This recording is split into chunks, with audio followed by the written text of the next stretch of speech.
राधे राधे जी, कैसे हैं आप सब लोग। आज मैं लेके आई हूँ अपनी कहानी की श्रृंखला में एक ऐसी भक्त बालिका की कहानी जो अपनी निश्चल भक्ति से विष्णु भगवान को प्रसन्न कर लेती है और अपने पिता की जो दरिद्रता है उसको दूर करती है। तो होता क्या है कि एक लड़की होती है, लड़की नहीं एक ब्राह्मण होता है, बहुत दरिद्र था। उसकी पत्नी बहुत मलिनता के साथ रहती थी, भगवान का पूजा पाठ कभी नहीं करती थी, पड़ी रहती थी।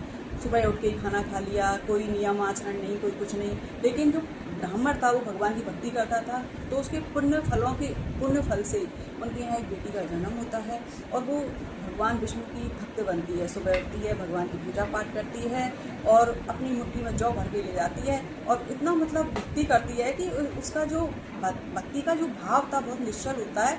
और जाती है स्कूल जाते समय जौ को रास्ते में फैलाती हुई जाती है और मन में प्रार्थना करती है कि भगवान जी जब मैं ये लौट के आऊँ तो मेरे जौ सोने के हो जाएँ। भगवान तो भाव के भूखे होते हैं, उसकी प्रार्थना झट से स्वीकार कर लेते थे और जैसे ही वो लौट के आती वो जौ सोने के हो जाते, घर ले आती। इस तरह वो उसका रोज का नियम हो गया, पूजा करती अपनी और घर का थोड़ा बहुत काम करती, स्कूल जाती, जौ ले जाती, जौ फैलाती। इस तरह उसके सोने के जौ जो हैं इकट्ठे हो गए। अब उसके पिता एक दिन जौ देख लेते हैं तो अपनी बेटी से कहते हैं, बेटी सोने के जौ तो तूने ले लिया भगवान विष्णु से, लेकिन वो साफ कैसे करेगी? भाई जौ तो सोने के हैं, तो जब जौ सोने के हैं तो सूप भी सोने का होना चाहिए, तो तुम्हें भगवान विष्णु से सोने का सूप भी लेना चाहिए। तो उसके दिमाग में बैठ जाती है बात। अब वो जाती है भगवान जी के मंदिर में और भगवान से प्रार्थना करती है कि भगवान जी आपने मुझे जौ तो दे दिए लेकिन सोने का सूप तो दिया नहीं, मैं कैसे साफ करूँगी इनको।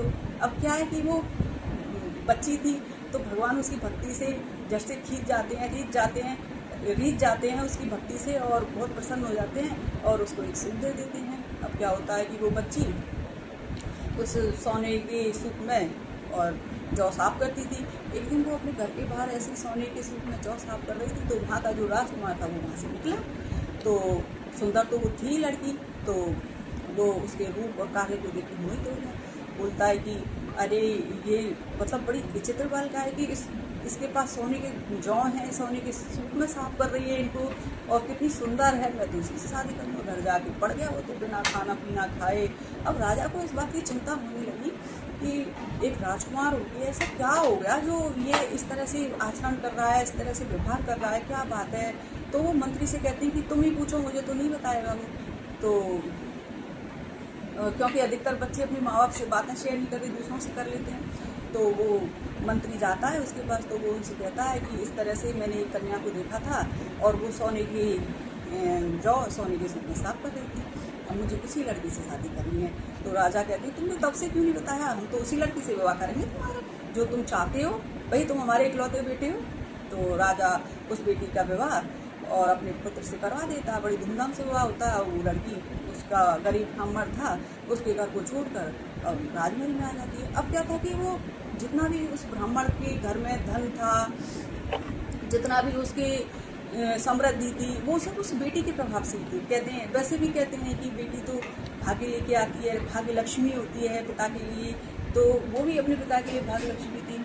तो अब क्या होता है कि बेटी की शादी तो हो जाती है लेकिन ब्राह्मण के घर में गरीबी का वास हो जाता है। अब दोनों अन्न के लिए तरसते हैं, माता पिता दोनों। अब पिता सोचता है कि बेटी का ब्याह राजघराने में हुआ है तो क्यों मैं वहाँ जाऊँ और वहाँ से कुछ धन लेकर आऊँ।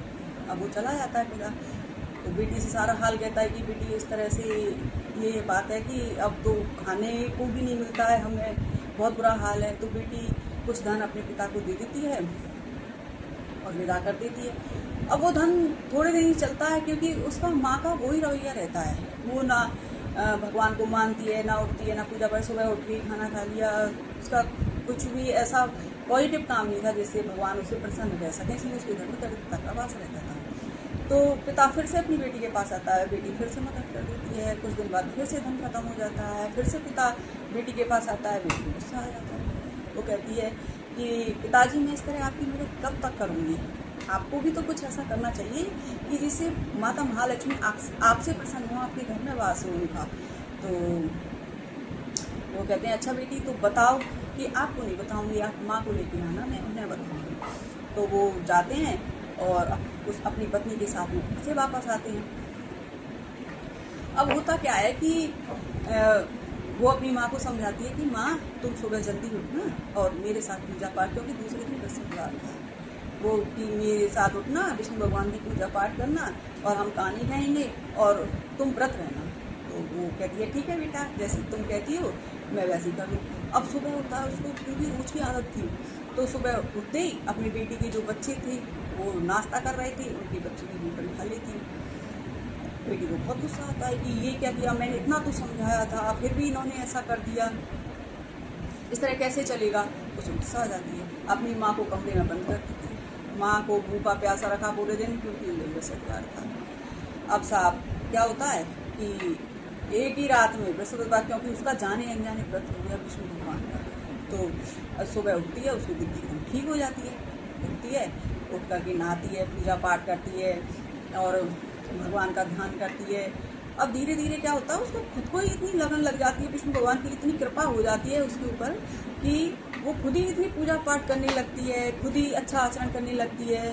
भाई औरतों के लिए तो ये सब बना है ना, आदमियों को तो कहाँ ही टाइम मिलता है, और चलो औरतों को भी नहीं टाइम मिलता है, लेकिन फिर भी वो कर लेती हैं, क्योंकि ऐसा कहते हैं कि भक्ति भाव में थोड़ा लेडीज़ का ज़्यादा होता है। तो माता महालक्ष्मी, क्योंकि खुद लक्ष्मी का रूप होती है लेडी, तो लक्ष्मी जी जल्दी प्रसन्न भी लेडी से ही होती हैं, भगवान ने भी, क्योंकि बहुत तल्लीनता से हर लेडी अपना काम करती है। तो वो जाती है अपने घर, जाके अब तो रोज ही उसका नियम हो गया कि उठे और भगवान का पूजन करे। अब तो बृहस्पतिवार की व्रत है, धीरे धीरे धीरे करके उसकी सारी गरीबी दूर हो जाती है। अब एक दिन बेटी उससे मिलने आती है, तो देखती है कि वो तो अपने पिता का वैभव देख के हैरान रह जाती है। तो वो कहती है कि ये सब कैसे हो गया पिताजी। तो वो उसके पिता कहते हैं कि ये सब बेटा तेरे ही उसका प्रभाव है, कि तूने जो उस दिन अपनी माँ को उसमें बंद कर दिया था, तो उस दिन इसका भूल से व्रत हो गया था। देखा भगवान कितने भोले होते हैं, भूल से भी जो हम भक्ति कर लेते हैं, भूल से भी भगवान का नाम ले लेते हैं, हम थोड़ा सा भी कुछ भी कर देते हैं भगवान के लिए, तो कितना जल्दी प्रसन्न होते हैं। तो वो भी उस दिन तूने इसे बंद कर दिया, इसकी बुद्धि ऐसी हुई कि अब तो तब से विष्णु भगवान की पूजा पाठ में लीन रहती है और व्रत करती है। अब इसी से हमारा ये सब वैभव है, तो ये सब विष्णु भगवान की कृपा से है, और तूने हमें वो मार्ग दिखाया, तो तेरा भी थैंक यू और भगवान जी का भी थैंक यू। तो कैसी लगी आपको ये कहानी?